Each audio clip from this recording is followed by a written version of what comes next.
Hello, হ্যাঁ বন্ধু, কি অবস্থা? হ্যাঁ, ওর খবর আর কি করবো? হালা এমন একটা আকাম করছে, এখন ধরা খায়া আমার কাছে আয়া কয় যে তুই এই কথাগুলা কারো কাছে কইস না। কি রে, তুই এনে একলা একলা বয়ে কার লগে কথা কস? হ্যাঁ বন্ধু, আমি তোর লগে একটু পরে কথা কইতেছি। হ্যাঁ, আচ্ছা আচ্ছা। আরে ওই যে আমাকে সবুজ আছে না, সবুজের লগে কথা কইতাছিলাম। সবুজের লগে? সবুজের লগে তোর কি কথা? আরে মামা, ওই যে আমাকে সাকিব আছে না, কক্সবাজার গিয়ে কট খাইছে। হ্যাঁ, এইটাই আবার আমার কাছে আয়া কইতাছে। আমার আবার কয় যে এই কথা কাউরে কইস না। আমি আবার এটাই ওই সবুজের লগে কথা কইতাছিলাম, বুঝছস? ও গিবত না?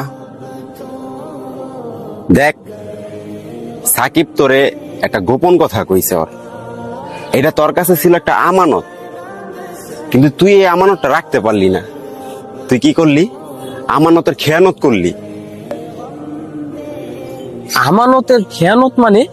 দেখ, সাকিব তোরে একটা কথা কইছে, এটা ওর একটা গোপন কথা। এই গোপন কথাটাই তোর কাছে ছিল একটা আমানত। ওর ভিতরে বিশ্বাস ছিল যে তোরে কইলে তুই এই কথাটা আর কারোর কাছে কবি না, কিন্তু তুই কি করলি? তুই আরে কইলি, তুই আমারে কইলি, তুই ফোনের মধ্যে সবুজ রে কইলি। তাহলে এইটা হইলো কি জানোস? আর এই গোপন কথাটারে তুই ফ্লাশ করে দিলি। এটারই বলে আমানতের খেয়ানত। আর এই আমানতের খেয়ানতের যে কি ভয়াবহ পরিণতি, এইটা কোরআনে বর্ণিত আছে। আমানত আর খেয়ানত এটা আবার কোরআনে উপনীত আছে? আছে, কারণ তুই যেটা করছস এটা এক প্রকারের গীবত। আর গীবতকারীর সর্বোচ্চ শাস্তি কি জানোস? নিজের মৃত ভাইয়ের মাংস খাওয়ার মতো জঘন্যতম অপরাধ। তাই আজকের পর থেকে কারো নামে কোনোদিন কোথাও বইসা কোনো গীবত করবি না, ঠিক আছে? কারণ গীবতকারীরে আল্লাহ পছন্দ করে না।